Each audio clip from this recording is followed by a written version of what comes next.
মায়ানমারে জাতিসংঘের সাহায্য নিয়ে বাংলাদেশে একটা করিডোর দেওয়ার কথা যে গুজবটা উঠেছে, আমি দ্ব্যর্থহীনভাবে বলে দিচ্ছি, করিডোর নিয়ে আমাদের সঙ্গে কথা হয় নাই এবং কারোর সঙ্গে কথা হবে না। করিডোরের ব্যাপারটা বুঝতে হবে।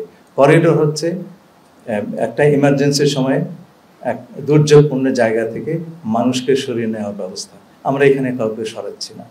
আমরা যেটা করছি, যেহেতু আরাকানে কোন সাহায্য সহযোগিতা এইড এর উপকরণ অন্যান্য সাপ্লাই রুট দিয়ে দেওয়া সম্ভব হচ্ছে না, জাতিসংঘ আমাদেরকে বললো যে আপনারা এই সাহায্য, যেটা তারা তো সাহায্য দিয়েই যাচ্ছে আপনার রোহিঙ্গাদেরকে গত 7-8 বছর ধরে, সেটা আমাদের চোখের সামনে।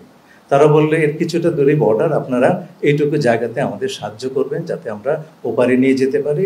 জাতিসংঘ তার বিভিন্ন সহযোগীদের মাধ্যমে রাখাইনের ভেতরে যে এই চ্যানেল তারা সেটা ব্যবহার করবে এবং সেইটা দিয়ে তারা এই মানবিক সাহায্য পৌঁছে দেবেন রাখাইনের জনগণের কাছে।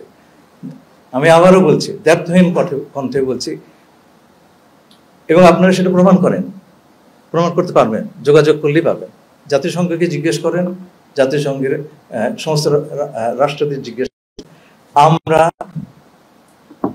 করিডোর নিয়ে কারোর সঙ্গে কোনো ধরনের কথা বলি নাই এবং আমরা বলবো না।